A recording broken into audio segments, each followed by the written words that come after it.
Good evening to all. In my previous lectures, I have discussed about the detailing part for the beam. Okay. So in that we discussed that what are the for the normal detailing, what are the maximum area of steel, that is 0.04 BD we have seen, and what are the minimum, that is called 0.85 BD by F of Y. Then we have seen that what are the maximum spacing of stirrups, so that is should not be greater than, that is 0.75D 450 mm, and ASV into F of Y by 0.4 B into or 300 mm. So in that, which value is less, we have to be follow for the maximum spacing of stirrups. Now for the minimum spacing of longitudinal bar, already we have seen the vertical gap between, we seen the stirrups should be bent, should be 135 degree, and stirrups should be anchored 6.5. So all things we have already seen. आज जो हम लोग शुरू करेंगे वो एक new part शुरू करेंगे, दैट इज़ डक्टाइल डिटेलिंग के। ये जो हम लोगों ने डिस्कस किया था एक नॉर्मल डिटेलिंग के लिए किया था। नॉर्मल डिटेलिंग में हम लोगों ने ये भी किया था कि minimum spacing required for share enforcement कितनी होनी चाहिए। तो उसमें हम लोगों ने देखा था कि ये तीनों में जो सबसे वैल्यू जिसकी कम रहेगी वही ली जाती है शेयर इन्फोर्समेंट के लिए। 0.75D 300 mm और ASV into BSV is greater than equal to 0.4 divided by 0.87 F of Y। तो इस तरह से हम लोगों ने देख लिया था कि कोई भी बीम रहा तो उसमें मैक्सिमम स्पेसिंग ऑफ स्ट्रप्स कितनी होनी चाहिए। नॉर्मल कंडीशंस में हमने देखा कि minimum spacing required for share enforcement के लिए स्पेसिंग कितनी होनी चाहिए। ठीक है, तो अब हम लोग जो शुरू करते हैं तो नया पार्ट, अब डक्टाइल डिटेलिंग में हम लोग आते हैं। ठीक है, तो देखिए ये है आपकी डक्टाइल डिटेलिंग। तो डक्टाइल डिटेलिंग में जनरली डक्टाइल डिटेलिंग क्या होती है? डक्टाइल डिटेलिंग का जनरली जो ऑब्जेक्टिव होता है वो होता है to provide adequate toughness and ductility to resist severe earthquake shocks without collapse. मतलब अगर किसी भी स्ट्रक्चर्स में हम लोग डक्टाइल डिटेलिंग प्रोवाइड कर रहे हैं, ठीक है, तो उसमें क्या होता है कि वो जो डक्टाइल डिटेलिंग होती है वो अर्थक्वेक लोड जो होती है, ठीक है, उससे रेसिस्ट करता है और उसे कोलैप्स होने से बचाता है। ठीक है, इसलिए हम लोग मोस्टली क्या करते हैं कि डक्टाइल डिटेलिंग प्रोवाइड करते हैं। अब where is the required, ductile detailing कहाँ पे ज़रूरत होती है? तो वैसी स्ट्रक्चर्स जो जोन 3 में हो, जोन 4 में और जोन 5 में है, उस कंडीशन में आपको डक्टाइल डिटेलिंग प्रोवाइड करनी है। हम लोगों ने प्रीवियस में मैंने आपको बताया था कि कहाँ कहाँ पर डक्टाइल डिटेलिंग प्रोवाइड करनी है। तो जो भी स्ट्रक्चर जोन 4 और जोन 5 में है उसमें तो आपको डक्टाइल डिटेलिंग प्रोवाइड करनी ही करनी है। जोन 3 में भी क्राइटेरिया है कि कोई भी स्ट्रक्चर जब जोन 3 में है और उसके साथ साथ वो स्ट्रक्चर्स 5th फ्लोर से ज़्यादा है तो उस कंडीशन में आपको डक्टाइल डिटेलिंग प्रोवाइड करनी है। सेकंड मैंने बताया था कि कोई भी स्ट्रक्चर जो जोन 3 में है और अगर वो इंडस्ट्रियल बिल्डिंग है तो उस कंडीशन में भी आपको डक्टाइल डिटेलिंग प्रोवाइड करनी है। थर्ड मैंने आपको बताया था कि कोई भी स्ट्रक्चर्स जो जोन 3 में है और उसके साथ साथ एक चीज़ हम लोगों ने क्या डिस्कस किया था, एक तो हमने किया था कि 5th फ्लोर पर होनी चाहिए, दूसरी मतलब 5th फ्लोर से ज़्यादा हो, दूसरी हम लोगों ने किया था कि इंडस्ट्रियल बिल्डिंग हो, और तीसरी है कि यहाँ पर आई की वैल्यू अगर 1 से हम लोग ज़्यादा ले रहे हैं 1.2 1.5 तो उस कंडीशंस में भी। ठीक है, तो इस तरह से हमें डक्टाइल डिटेलिंग प्रोवाइड करनी है। अब जब भी आपको डक्टाइल डिटेलिंग प्रोवाइड करोगे तो उस कंडीशन में मिनिमम ग्रेड ऑफ कंक्रीट जो आपको यूज़ करनी है वो M20 यूज़ करनी है, और मिनिमम ग्रेड ऑफ स्टील जो यूज़ करनी है आपको वो Fe 415। ठीक है, ये डक्टाइल डिटेलिंग के लिए अगर किसी भी स्ट्रक्चर में आप डक्टाइल डिटेलिंग यूज़ कर रहे हो तो मिनिमम ग्रेड ऑफ कंक्रीट जो होनी चाहिए वो M20 से कम आपको यूज़ नहीं करना है। And grade of steel minimum कितनी, तो Fe 415 दैट इज़ HYSD बार आपको यूज़ करनी है। ओके, इस क्राइटेरिया को आपको याद रखना है। अब हम लोग देखते हैं clauses for longitudinal bar. Longitudinal bar में ये है कि अगर आप बीम ले रहे हो तो बीम में एटलीस्ट 2 12 mm का डाई बार आपको यूज़ करना ही करना है। ठीक है ना, अगर आप बीम ले रहे हो तो टॉप और बॉटम में मिनिमम 12 mm का यूज़ करना, 10 mm का नहीं यूज़ कर सकते हो। इन the case of ductile detailing, अगर आप डक्टाइल डिटेलिंग यूज़ कर रहे हो तो आप 10 mm का बार बीम में नहीं यूज़ करना है। पहला क्राइटेरिया आपको ये याद रखना है, ठीक है। जो फर्स्ट क्राइटेरिया आप देख सकते हो यहाँ पर, ये मेरी फर्स्ट क्राइटेरिया है कि beam shall have at least 12 mm diameter bar each at the top and bottom faces according to IS 139/2016 clause भी मैंने लिख दिया यहाँ पर, देख सकते हो आप। Clear. Second, minimum longitudinal steel required on any face at any section is how much 0.24 into FCK/F(y). मतलब इसका बोलने का मतलब है कि मिनिमम लॉन्गिट्यूडनल स्टील रिक्वायर्ड, मतलब ये मेरी बीम है, यहाँ पे हमने स्टील दिया है, यहाँ पे हमने स्टील दिया है, तो इस फेस में मिनिमम जो स्टील आपको यूज़ करनी है वो कितनी करनी है 0.24 इंटू FCK/F(y). इस पोर्शंस को आपको लेकर चलना है। क्लियर। सेकंड कंडीशंस क्या है कि maximum longitudinal steel ratio provided on any face at any section is how much, that is 0.025। ये आपको मैक्सिमम लॉन्गिट्यूडनल स्टील रेशियो आपको प्रोवाइड करनी है किसी फेस में भी, ये परसेंट होना चाहिए, ठीक है। क्योंकि यहाँ पे देखो हमने क्या देखा था, इन the case of normal detailing अगर आप लोगे तो नॉर्मल डिटेलिंग में यहाँ पे देखो आपने क्या बोला था, मैक्सिमम कितना होनी चाहिए, that is 0.04 B into D maximum area of steel, and minimum how much, तो दैट इज़ 0.85 BD/F(y). ये नॉर्मल डिटेलिंग के लिए है, लेकिन अभी हम लोग जो डिस्कस कर रहे हैं वो डक्टाइल डिटेलिंग के लिए। तो डक्टाइल डिटेलिंग के लिए मिनिमम स्टील जो है वो 0.24 इंटू FCK/F(y) और मैक्सिमम लॉन्गिट्यूडनल स्टील रेशियो जो आपको प्रोवाइड करनी है वो करनी कितना, तो दैट इज़ 0.025। क्लियर। तो इस तरह से आपने देखा। अब नेक्स्ट क्या है, तो नेक्स्ट आपका जो दिया गया है वो है जा कर के कि पॉजिटिव स्टील, अगर आप एक पॉजिटिव स्टील ले रहे हो तो उसमें उसका कहना ये है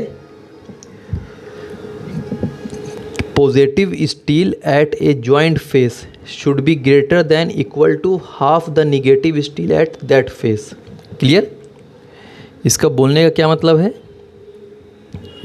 इसका आपको बोलने का ये मतलब है कि ये जो पॉजिटिव स्टील ले रहे हैं जॉइंट फेस पर, मतलब जॉइंट फेस पर, ये आपकी अगर कोई बीम ले रहे हैं, मतलब बीम लो, ये आपकी बीम है, इन केस 3 सेक्शन हम ले रहा हूँ, ये बीम आपकी है, ठीक है। तो positive steel at a joint face पे जो पॉजिटिव स्टील लेनी है should be greater than equal to half the negative steel at that face. उस फेस के हाफ पे जो होनी चाहिए, जो निगेटिव स्टील हम प्रोवाइड कर रहे हैं उससे ज़्यादा होनी चाहिए या इक्वल होनी चाहिए। क्लियर।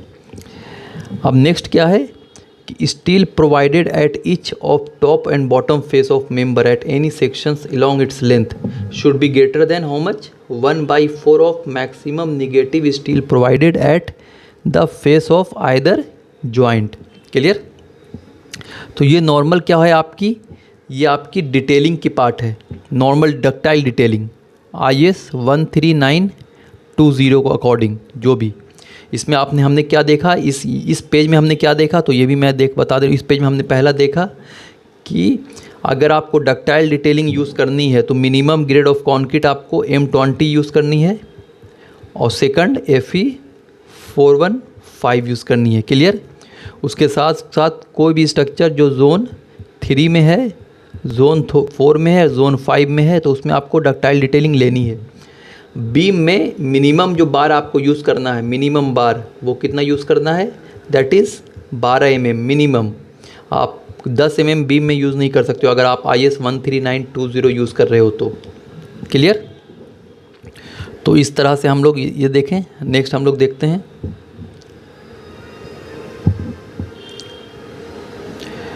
नेक्स्ट है आपका, देखो ये पोर्शन, इसमें जनरली क्या है कि देखो इसमें क्या है कि जनरली ये एक बीम है और ये एक कॉलम है। इसमें दिया गया है कि bottom steel at supports at least half of that at top. मतलब इसका बोलने का ये मतलब है कि ये जो इस बॉटम में हम जो स्टील दे रहे हैं, जो बॉटम में हम लोग स्टील प्रोवाइड कर रहे हैं, क्लियर, बॉटम में at least half of that at top, मतलब बॉटम में जितना, मतलब ये बोलने का मतलब है कि bottom steel at supports, support पे जो हम बॉटम स्टील प्रोवाइड कर रहे हैं, ठीक है, at least half of that at top, उसका हाफ जो होना चाहिए वो टॉप पे भी होना चाहिए, क्लियर। सेकंड क्या है, सेकंड कह रहा है कि at least 2 bars should go full length of beam, मतलब इसका बोलने का मतलब है कि कम से कम 2 बार जो है ना वो बीम के फुल लेंथ में जाए।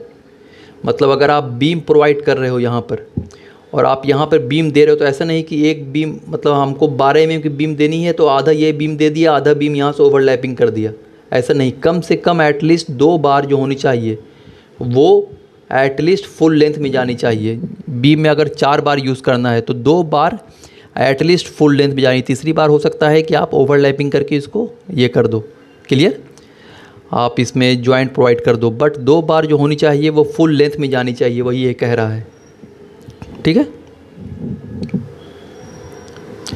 अब यहाँ पर क्या है, क्लॉज फॉर एंकरेज, ये मैंने आप डिस्कस भी किया है कि for both the top and bottom bar of the beam anchorage length कितनी होनी चाहिए, तो LD + 10 dia minus allowance for 90 degree bends, clear. इसका बोलने का मतलब ये है कि अगर ये आपकी बीम है, ये आपकी बीम गई, ये आपकी बीम है और ये एंकरेज लेंथ ऐसे आ रही है, तो ये जो डिस्टेंस होनी चाहिए it should be how much, तो that is development length + 10 dia minus 90 degree के लिए हम लोग 1 लेकर चलते हैं, क्लियर। तो एटलीस्ट इतना आपको होना ही चाहिए, मतलब इस पर कंडीशंस को तो आपको फॉलो करना ही करना आपको, ठीक है, कि यहाँ पर LD + 10 डाया। नॉर्मल डिटेलिंग लोगे तो नॉर्मल डिटेलिंग क्या है, ये सिर्फ ओनली LD, डेवलपमेंट लेंथ, मैंने डेवलपमेंट लेंथ का आपको फार्मूला भी पहले बता दिया है, तो इस चीज़ों को याद रखना क्लॉज के लिए। ये है अकॉर्डिंग टू IS 13920 के अकॉर्डिंग, देखो यहाँ पर दिया हुआ है, ये है, ये बीम हो गई, तो यहाँ से यहाँ तक का जो डिस्टेंस होनी चाहिए वो क्या है, that is LD + 10 into diameter of the bar.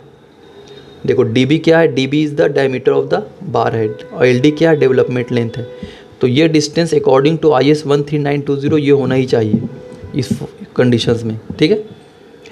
अब इसके साथ साथ यहाँ पर देखो क्या दिया हुआ है, तो इस पे दिया हुआ है कि clauses for splicing of longitudinal bar. Splicing मतलब क्या होता है, ओवरलैपिंग। तो the spacing of the links shell not exceed 150 mm। इसका बोलने का मतलब ये है कि अगर आप एक बार ये है और एक बार ये है, दोनों को अगर आप स्प्लेसिंग कर रहे हो, ज्वाइंट कर रहे हो, तो इसके बीच जो लिंक प्रोवाइड करोगे आप, मतलब जो स्ट्रप्स प्रोवाइड करोगे या पिच प्रोवाइड करोगे किसी भी हालत में, क्योंकि हमने क्या देखा था कि अगर एक नॉर्मल डिटेलिंग, एक डक्टाइल डिटेलिंग आप ले रहे हो, तो डक्टाइल डिटेलिंग में क्या होता है कि ये अगर आपकी बीम है तो अप टू 2D डिस्टेंस तक होनी चाहिए, वो क्या चीज़ होनी चाहिए, तो जो स्टिरप्स की डिस्टेंस होनी चाहिए वो पहला D/4 और 8 DB, ये दोनों में जो सबसे वैल्यू कम हो उतना ही डिस्टेंस, और बीच में जो नहीं चाहिए वो, अगर ये 400 का बीम है तो D/2, क्लियर। लेकिन इन केस ये है कि यहाँ पर अब देखो, जैसे यही पार्ट, यस ये दिखा भी दिया है जो मैं आपसे डिस्कस भी कर रहा था। देखो ये बीम है आपकी, ये देखो ये बीम है आपकी। अब देखो इस पार्ट पे अगर आप स्प्लाइस कर रहे हो, मतलब दोनों को ओवरलैपिंग कर रहे हो, तो ये जो डिस्टेंस होनी चाहिए, ये जो गैप, ये 150 mm से ज़्यादा नहीं होनी चाहिए, ये याद रखना है। यही ये बोल रहा है, जो फर्स्ट पार्ट आपको बोल रहा था कि the spacing of the links shell not exceed 150 mm, किसी भी हालत में नहीं होना चाहिए, ठीक है ना। उसमें आपको वो कंडीशंस भूल जाना जो मैंने आपको बताया अभी 13920 को जो क्लॉज होता है। मैंने आपको क्या क्लॉज बताया था, मैंने बताया था कि अगर कोई आपकी एक बीम है, ये मैंने एक बीम लिया, ठीक है, और ये रीबार है और एक ये रीबार है। क्लियर? तो ये दोनों रीबार के बीच आपको मैंने क्या बोला था कि up to 2D distance, 2D distance तक आपको जो स्ट्रप्स प्रोवाइड करनी है should not be greater than कितना, according to IS 13920 I am discussing, okay, that is D/4 and 8 dB। ये दोनों में जिसकी वैल्यू कम रहेगी वही प्रोवाइड करनी है दोनों सपोर्ट पर। बीच में जो है ये कितना होना चाहिए, तो ये आपकी जो होते हैं हम लोग लेते हैं कितनी, तो दैट इज़ D/2। अब हो सकता है कि ये बीम की साइज़ 500 mm है, तो D/2 मतलब क्या होगा 250 mm। लेकिन इस जगह पे अगर आप एक बीम यहाँ से आई है, एक बीम ये आई, एक रीबार, और दूसरी रीबार ये आई, हम यहाँ पे जॉइंट कर रहे हैं, तो इस कंडीशंस में ये फॉलो नहीं करना है। इस कंडीशंस में आपको क्या फॉलो करना है, ये डिस्टेंस भी 150 mm से कम होना चाहिए। क्लियर? वही ये बोल रहा पहला पॉइंट। ओके, देखो यार मैंने आपके लिए बहुत अच्छे से बनाया है इस चीज़ों को ये करके, ठीक है ना। तो प्लीज़ मैं आप ये एक रिक्वेस्ट है कि मेरा चैनल अगर आपको अच्छा लग रहा है तो प्लीज़ शेयर, सब्सक्राइब और लाइक ज़रूर करना, ठीक है। तो फर्स्ट हमने देख लिया। सेकंड क्या है, the lap length shell not be less then the development length of the longitudinal reinforcement bar in tension. इसका क्या मतलब है, देखो इसका मतलब ये है कि जो लैप लेंथ होनी चाहिए, लैप लेंथ मतलब ओवरलैपिंग जो हम दे रहे हैं, the lap length shell not be less than development length of the longitudinal reinforcement bar in tension. मतलब ये जो बीम है, अब यहाँ से हमने एक बीम दिया, एक ये बीम हो गई, ये रीबार गई और एक ये रीबार गई, अब ये दोनों ओवरलैपिंग हो गई, तो ये लैप लेंथ हो गई। तो ये वैल्यू जो होनी चाहिए, it should not be less than कितना, it should not be less than development length. मतलब डेवलपमेंट लेंथ क्या, कि ये आपकी बीम है, ये आपकी कॉलम है। जब हमने यहाँ पर रीबार प्रोवाइड कर रहे हैं, ये रीबार गया और ये रीबार यहाँ तक आया कॉलम में, तो ये पार्ट क्या हो गया, डेवलपमेंट लेंथ हो गया, ठीक है। तो ये जो डिस्टेंस है, इस डिस्टेंस से ज़्यादा होनी चाहिए ये ओवरलैपिंग, ये भी याद रखना है। अगर हो सकता है कि ये आपको 200 mm दिया है, तो एनी हाउ लैपिंग जो आपको देनी है 200 से ज़्यादा डिस्टेंस लेकर चलनी है, वही ये बोल रहा है। क्लियर? Got it? तो इस तरह से पहला हमने देख लिया कि 150 mm से कम होनी चाहिए दोनों के बीच, और दूसरा जो आप वो प्रोवाइड करोगे वो कितनी होनी चाहिए, तो वो आपको जो प्रोवाइड करनी है वो कितनी, तो वो आपको देनी है ये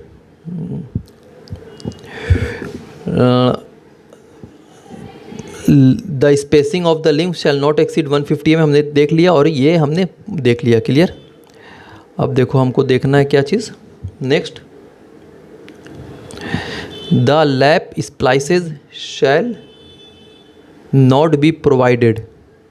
अब एक चीज़ ये भी बहुत इम्पॉर्टेंट है, ठीक है ना। पहला क्या होता है कि विद इन ए जॉइंट, जहाँ पे जॉइंट होगा, ठीक है, वहाँ पर आपको लैप स्प्लाइसेज प्रोवाइड नहीं करना है। क्लियर? जहाँ पे जिस जगह पे जॉइंट आ रही है। दूसरा, the lap splices shall not be provided within a distance of 2D from face of the column. जो कॉलम का फेस से 2D के डिस्टेंस पर आपको यहाँ पर ओवरलैपिंग नहीं प्रोवाइड करनी है और जॉइंट में नहीं प्रोवाइड करनी है। जॉइंट मतलब अगर यहाँ पे एक जॉइंट आ रहा है, यहाँ पे एक जॉइंट आ रहा है, ठीक है, तो उस जगह पे आपको नहीं प्रोवाइड करनी lap splices. The lap splices shall not be provided within a quarter length of the beam adjoining the location where flexural yielding में अकर अंडर अर्थक्वेक इफेक्ट्स। इसका बोलने का मतलब है कि जो लैप स्प्लाइसेज है उस जगह आपको प्रोवाइड नहीं करना है जहाँ पे quarter length of the beam adjoin कर रही है, ठीक है। इसका मतलब ये है कि ये आपकी बीम है, तो बीम में ऊपर की जो पार्ट होती है वो क्या होती है, तो ये कंप्रेशन जोन होती है, और नीचे की जो पार्ट होती है वो आपकी टेंशन जोन होती है। तो याद रखना है कि कभी भी आपको मिडिल पार्ट में नहीं प्रोवाइड करना है, ठीक है, कभी भी सेंटर पे नहीं प्रोवाइड करना है, क्योंकि सेंटर पे बेंडिंग मोमेंट ज़्यादा आकर होती है, तो उस जगह पे आपको याद रखना है, ठीक है। तो ये हमने देख लिया। एक पॉइंट हमने और क्या है, यहाँ पर देखो एक पॉइंट दिया हुआ गया है, ये part, not more than 50% of area of steel bars on either top और bottom face shall be spliced at any one section. इसके बोलने का मतलब क्या है, इसका बोलने का मतलब आपका ये है कि किसी भी हालत में जो लैप स्प्लाइसेस होनी चाहिए वो 50% से ज़्यादा नहीं होनी चाहिए। ये नहीं कि बीम ये है और आपने यहाँ तक लैप स्प्लाइसेस कर दिया है, पूरी ओवरलैपिंग कर दी, ठीक है ना, तो वैसा नहीं, 50% होना चाहिए, नॉट मोर देन 50% से ज़्यादा, ना ही टॉप पे आपको देना है ना ही बॉटम पे देना है आपको।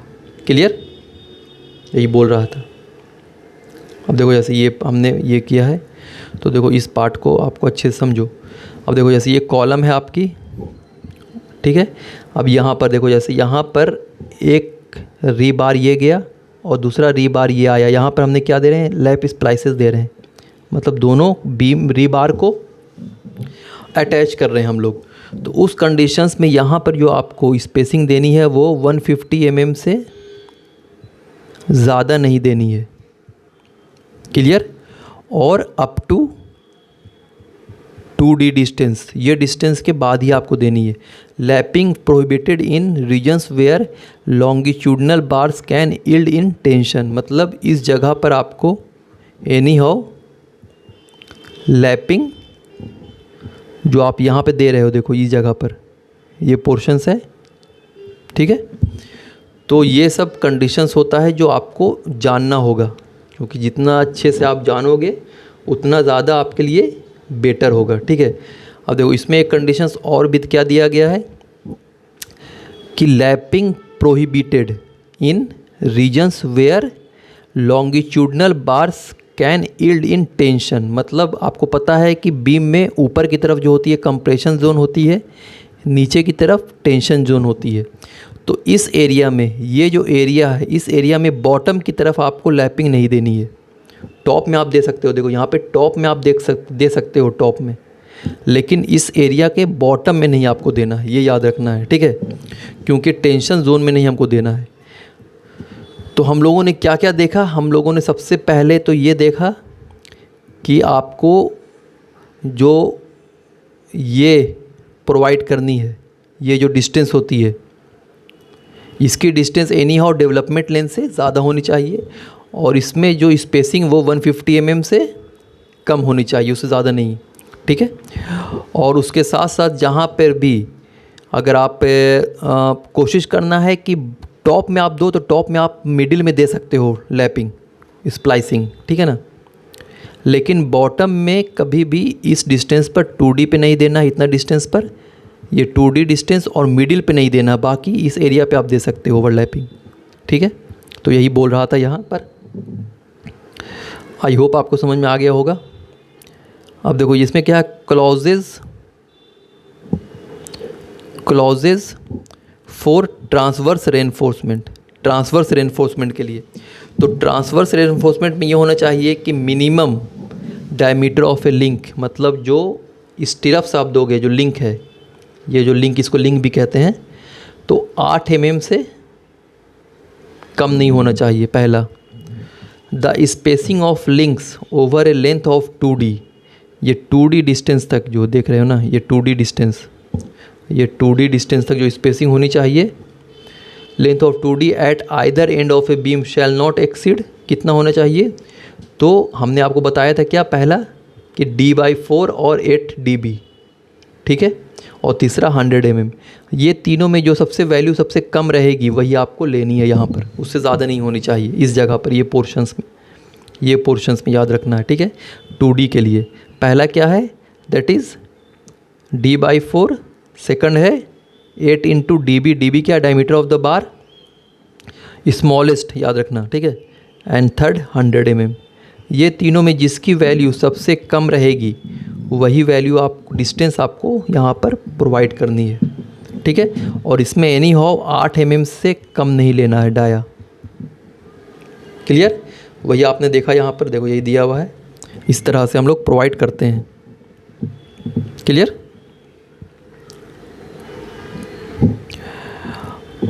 उसके बाद हम लोग और देखते हैं आगे, ये क्या है नेक्स्ट।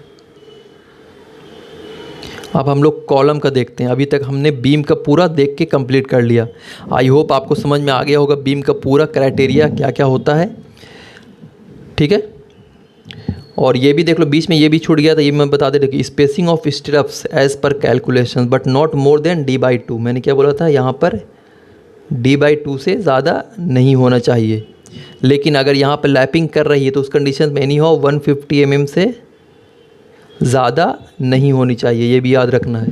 तो देखो ये सब चीज़ क्या है कि आपको माइंड में रखना। बीइंग स्ट्रक्चरल इंजीनियर, आप एक स्ट्रक्चरल इंजीनियर हो तो ये सब चीज़ आपको माइंड में रखना, क्योंकि क्या होती है कभी कभी देखो उसमें क्या होता है कि जब आप किसी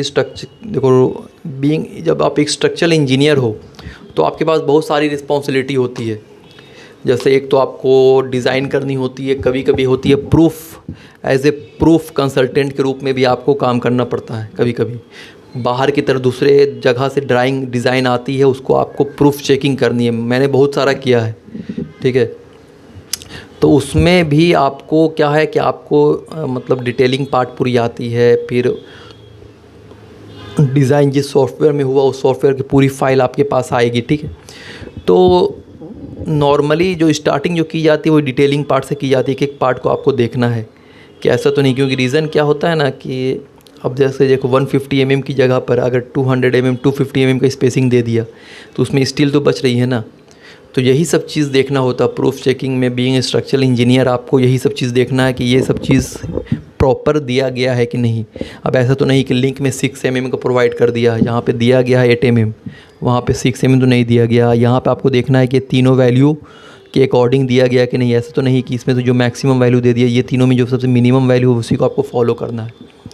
उसके साथ साथ ऐसा तो नहीं कि अगर बीम एक है और ये बीच में ओवरलैपिंग है तो इसमें भी गैप वही 200 mm का दे दिया, एनी हो 150 से कम होना चाहिए। तो ये सब आपको चेक करना। उसके साथ साथ कभी कभी क्या होता है कि आपको rare 0.1% I am just saying site visit करनी पड़ती है। अब साइट विज़िट जब करोगे तो उस टाइम आपको रेनफोर्समेंट, जब डिटेलिंग होती है रेनफोर्समेंट होती है तो उस टाइम आपको जाना होता है कभी कभी। तो आपको ये सब चेक करना है। आपको देखते के साथ ही स्टील को बता देना है कि ये स्टील की रेनफोर्समेंट गलत हुई है। और अगर आपने बीइंग स्ट्रक्चरल इंजीनियर का अपनी इस चीज़ों को गलत कर दिया तो किसी भी हालत में गलत है वो चीज़, फिर वो आगे वो चीज़ बढ़ेगा ही नहीं। एनी हाउ उस चीज़ों को फिर से आपको क्या करना है, जो भी कॉन्ट्रैक्टर है जो भी है उसको पूरी तरह से जो भी आप सजेस्ट करोगे उसके अकॉर्डिंग ही फिर उसको रेनफोर्समेंट करनी है। अगर आपने पास नहीं किया, आपने कर दिया फेल, तो समझो कि वो स्ट्रक्चर्स फिर आगे नहीं हो सकती है किसी भी हालत में। वो फिर उसी के अकॉर्डिंग जो भी आप सजेस्ट करोगे उसके अकॉर्डिंग ही होगा। क्लियर? तो उसके लिए आपको भी अच्छी नॉलेज होनी चाहिए। ये नहीं कि मतलब आपको कुछ पता नहीं, बस आप साइट पे जा रहे हो, बस हर चीज़ में यस कर दिया और चले आए। आपके पास भी नॉलेज, क्योंकि सामने वाला बंदा जब सुनता है कि स्ट्रक्चरल इंजीनियर आ रहे हैं, ये आ रहे हैं, तो उन लोगों के पास भी ये रहता है कि भाई कौन सी चीज़ क्या गलत होगा क्या होगा।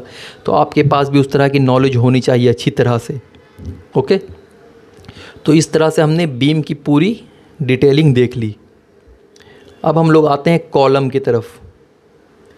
देखिए जनरली कॉलम क्या होता है। कॉलम जनरली जो होती है वो एक कंप्रेशन मेंबर होता है, ठीक है। कॉलम जो होती है वो आपकी कंप्रेशन मेंबर होता है, ठीक है। और बीम क्या होती है, तो बीम एक हॉरिजॉन्टल मेंबर होती है। कॉलम में क्या है कि कॉलम में जनरली जो लोड आती है, एक्सियल लोड आती है, कॉलम में बहुत सारी चीज़ चेक की जाती है। कॉलम में बकलिंग चेक की जाती है, बहुत सारी क्राइटेरिया होती है कॉलम में, वो चेक की जाती है। तो आज हम लोग देखेंगे डिटेलिंग में कॉलम के बारे में कि कॉलम में क्या क्या प्रोविज़न दिया गया है। तो इन the case of column, important clause of detailing for the ordinary column अभी जो हम लोग डिस्कस करेंगे वो एक ऑर्डिनरी कॉलम के बारे में डिस्कस करेंगे। नेक्स्ट हम लोग जो डिस्कस करेंगे वो ductile detailing of the column. अभी ऑर्डिनरी कॉलम क्या है, तो ऑर्डिनरी कॉलम में लॉन्गिट्यूडनल रेनफोर्समेंट क्या है, ये जब देख रहे हो ना, ये सब जो मेन, ऐसे ये आपकी कॉलम है, तो यहाँ पे हमने जो बार यूज़ किया है, तो ये सब जो बार है ये सब लॉन्गिट्यूडनल रेनफोर्समेंट हो गई, ये सब लॉन्गिट्यूडनल रेनफोर्समेंट। तो अकॉर्डिंग टू IS 456/2000 क्लॉज 26.5.3 जब आप ओपन करोगे तो उसमें उसने दिया है कि what are the minimum percentage of steel, means minimum area of steel for the longitudinal reinforcement of the column, और मैक्सिमम कितनी होती है। तो याद रखना कि in the case of column minimum percentage of steel जो हम लोग लेके चलते हैं वो 0.8% लेके चलते हैं। BD क्या है, मतलब साइज़, और मैक्सिमम जो होती है वो 4%। क्लियर, ये चीज़ों को याद रखना है कि minimum percentage, minimum area of steel जो होती है वो कितनी होती है in the case of normal column में, तो that is 0.8% BD minimum, this is minimum. And maximum how much, तो maximum is 4% of BD, this is maximum. तो मिनिमम 0.8% एंड मैक्सिमम हम लोग 4% लेके चलते हैं, किसमें, कॉलम में। क्लियर। थर्ड क्या है, थर्ड है minimum economical percentage of reinforcement is in the range of 1.5 to 2.5%। Economical ये बोल रहा है कि जो मैक्सिमम तो हम लोग 4% दिया गया है, लेकिन नॉर्मली जो हम लोग फॉलो करते हैं वो कितना करते हैं, तो वो 1.5 से 2.5% के बीच मैक्सिमम लेकर चलते हैं। तो ये बहुत अच्छा होता है, ठीक है। ऐसा नहीं कि कॉलम में, अब कॉलम है तो एनी हो आपको 4% ही लेके चलना है मैक्सिमम एरिया ऑफ स्टील, ऐसा नहीं है। मतलब 4% तो उसने दे दिया है कि मैक्सिमम। अब जब आप डिज़ाइन करोगे, डिज़ाइन करने के बाद वहाँ पे लॉन्गिट्यूडनल रेनफोर्समेंट देखोगे, फिर परसेंटेज भी शो करता है। एक तो एरिया ऑफ स्टील तो शो करेगा और दूसरा परसेंटेज में शो करेगा। तो यहाँ पे ये दे दिया उसने कि अगर मैक्सिमम कितना 4% और मिनिमम कितनी, तो 0.8%, लेकिन मिनिमम 0.8% से कम नहीं होना चाहिए, लेकिन मैक्सिमम 4% है। तो आप नॉर्मली जो हम लोग लेकर चलते हैं वो 1.5 से लेकर के 2.5% के बीच लेकर चलते हैं। तो ये ज़्यादा इकोनॉमिकल होता है, एक अच्छा माना जाता है। नेक्स्ट में है कि minimum number of longitudinal bar for square column या रेक्टेंगुलर कॉलम के लिए आपको मिनिमम बार कितनी होनी चाहिए, तो 4 बार आपको एनी हो कॉलम में देना ही देना, वो स्क्वायर कॉलम हो या फिर रेक्टेंगुलर कॉलम हो, minimum. And in the case of circular column में मिनिमम आपको 6 देना ही देना है, याद रखना है, मिनिमम 6 बार सर्कुलर कॉलम में। और in the case of minimum diameter of longitudinal bar कितनी देनी है, 12 mm की। मतलब या तो आपको स्क्वायर कॉलम हो या आपको रेक्टेंगुलर कॉलम हो या सर्कुलर कॉलम हो, minimum diameter of the bar जो होनी चाहिए it should not be less then 12 mm। जैसे मैंने आपको बीम में बताया था ना कि in the case of beam में मिनिमम जो बार आपको यूज़ करनी है वो 12 mm से कम नहीं करनी, उसी तरह से कॉलम में भी 12 mm से कम यूज़ नहीं करना है, आपको ये याद रखना है, ठीक है।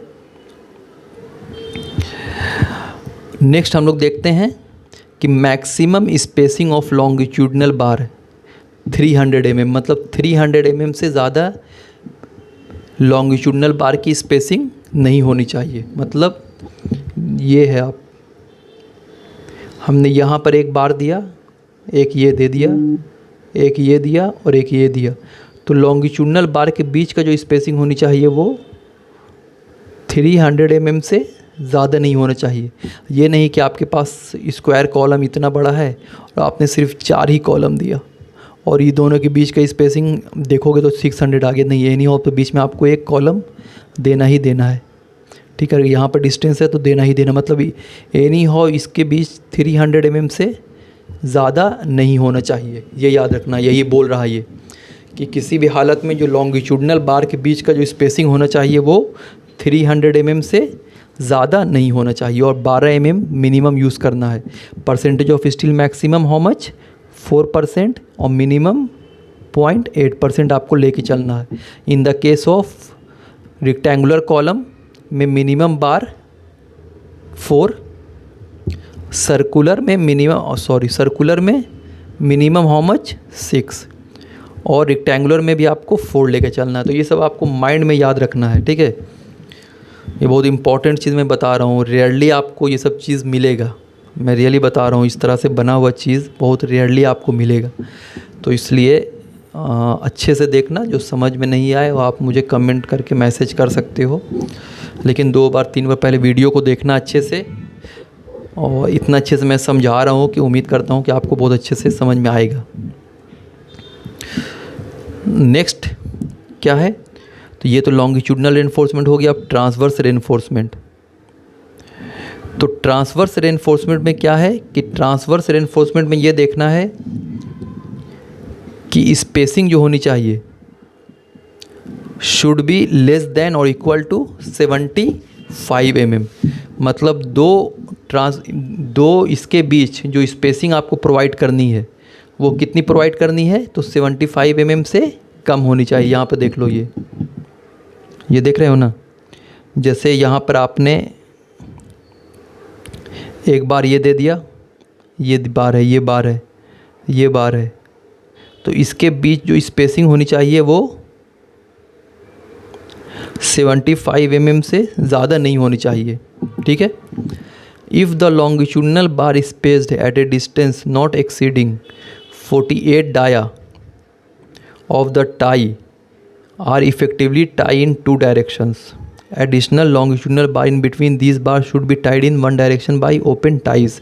यहाँ पे देख लो आप, अगर यहाँ पे क्या बोल रहा है कि अगर लॉन्गिट्यूडनल बार की space at a distance not exceeding 48 time diameter of the tie, अगर जो लॉन्गिट्यूडनल बार का स्पेस्ड है वो अगर एक्सीड नहीं कर रहा है कितना, 48 times diameter of the tie, तो इसको क्या करना है कि इसको 2 डायरेक्शन में टाई करना है और additionally longitudinal bar in between आपको प्रोवाइड करना है।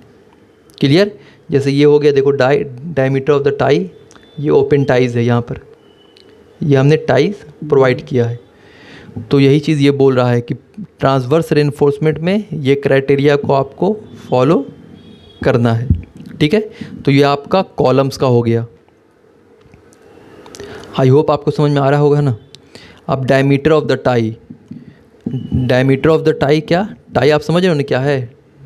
टाई देखो ये चीज़ है, ये चीज़, ये देख रहे हो, ये कॉलम आपकी है, ठीक है, ये कॉलम हो गई। तो ये आप देखते हो ना, इस तरह से हम प्रोवाइड करते हैं ये, तो इसी को जनरली क्या करते हैं हम लोग, टाइज कहते हैं। और एक टाइज से दूसरे टाई के बीच के डिस्टेंस को हम लोग पिच कहा जाता है। और ये जो होती है दिस इज़ कॉल्ड लॉन्गिट्यूडनल बार, इसी को कहा जाता है। और ये जो होती है ना, मतलब ये स्टील हो गई और ये आपकी आरसीसी हो गई, तो इसके बीच का जो डिस्टेंस होता है इसको कवर कहा जाता है, कवर टू लॉन्गिट्यूडनल बार। तो इन द केस ऑफ कॉलम में हम लोग जो कवर लेते हैं वो 40 mm लेकर चलते हैं, ठीक है। तो ये इसी चीज़ों को कह रहा है ये कि डायमीटर ऑफ द टाइज। तो डायमीटर ऑफ द टाइज जो होना चाहिए, पहला maximum 1/4 into diameter of main बार और 5 mm। मतलब डायमीटर ऑफ द टाइज जो होनी चाहिए वो 1/4 of diameter of the main बार। अब मेन बार की डायमीटर जितनी, अगर 20 mm ले रहे हैं हम तो 4/5, तो 5 mm लेंगे minimum diameter of the ties. अब याद रखना कि 5 mm का टाइज आता नहीं, 6 mm का आता नहीं, तो डायरेक्टली हम लोग क्या करते हैं, इसको 8 mm डायरेक्टली प्रोवाइड कर देते हैं, क्योंकि जनरली अब 6 mm भी टाइज जो है वो नहीं आ रहा है मार्केट में। तो डायरेक्टली हम लोग क्या करते हैं, तो डायरेक्टली आपको यहाँ पर 8 mm का टाइज प्रोवाइड कर देना है। अब मेन चीज़ ये है स्पेसिंग टाइज की, ये स्पेसिंग जो देख रहे हो ना, ये स्पेसिंग आपको देखना है। तो स्पेसिंग जो टाइज की होनी चाहिए वो spacing tie will be at least, मतलब ये चारों में जो सबसे कम वैल्यू रहेगी वही स्पेसिंग आपको लेना है। पहला 48 into diameter of the bar, diameter of the ties, ठीक है पहला। Second condition 16 into diameter of the longitudinal bar, main बार बोल रहा है। Third one 300 mm and fourth one least lateral dimension. अगर कॉलम की साइज़ यहाँ पर 300 बाई 200 तो 200 यहाँ पर हो जाएगा लीस्ट लैटरल डायमेंशन। ये चारों में जिसकी वैल्यू सबसे कम है वही टाइज के बीच का डिस्टेंस आपको प्रोवाइड करना है। क्लियर? आई होप आपको समझ में आ गया होगा, है ना? अगर नहीं तो फिर से मैं एक बार आपको समझा देता हूँ ना, ये इम्पॉर्टेंट चीज़ है। देखो पहला क्या कह रहा है, पहला कह रहा है कि जो टाई है, टाई ये हो गया, ठीक है। तो इसके बीच का जो आपको डिस्टेंस लेना है वो कितना लेना है, तो पहला है 48 into diameter of the ties. अगर आपने diameter of the ties 8 mm लिया है तो 8 से मल्टीप्लाई कर दोगे। सेकंड में आपको 16 into diameter of the longitudinal bar, longitudinal bar की जो डायमीटर आएगी वो लेनी है, मिनिमम वाली को लेना, याद रखना। तो अगर आपने 16 mm प्रोवाइड किया है तो 16 कर दो। थर्ड आपने क्या किया है, directly 300 mm and fourth least lateral dimensions, मतलब डायमेंशन जो सबसे कम है। ये चारों में जिसकी वैल्यू सबसे कम होगी वही वैल्यू आपको लेनी है इस टाइज के लिए, ठीक है। ये कवर 40 mm आपको लेना है। ये आपकी पिच हो गई, आपको मैंने बता ही दिया सब कुछ, है ना। तो इस तरह से आज हम लोगों ने देखा कि बीम में डिटेलिंग किस तरह से की जाती है, और कॉलम में जो अभी मैंने आपको बताया ये नॉर्मल डिटेलिंग है, डक्टाइल डिटेलिंग नहीं। डक्टाइल डिटेलिंग मैं नेक्स्ट क्लास में बताऊंगा आपको, ठीक है। आज जो मैंने आपको बताया वो नॉर्मल डिटेलिंग का बताया है। क्लियर? तो आज के लिए हम लोग इतना ही रहने देते हैं, फिर नेक्स्ट लेक्चर्स में इसको कंटिन्यू करेंगे। एंड प्लीज़ अगर मेरा चैनल आपको अच्छा लग रहा है तो प्लीज़ इसे शेयर, सब्सक्राइब एंड लाइक ज़रूर करना, और अपने तक नहीं, आपके जो भी फ्रेंड हैं उनको भी इसको भेजो जो इनको भी बेनिफिट होगी। बार बार मैं बोलता हूँ कि एजुकेशन बांटने से बढ़ता है, ठीक है। मैं भी यहाँ पर एजुकेशन बांट रहा हूँ, ठीक है, क्योंकि एजुकेशन जितना ज़्यादा आप लोगों के साथ शेयर करोगे उतना ज़्यादा आपकी नॉलेज इंक्रीज़ होगी, ठीक है। Thank you so much.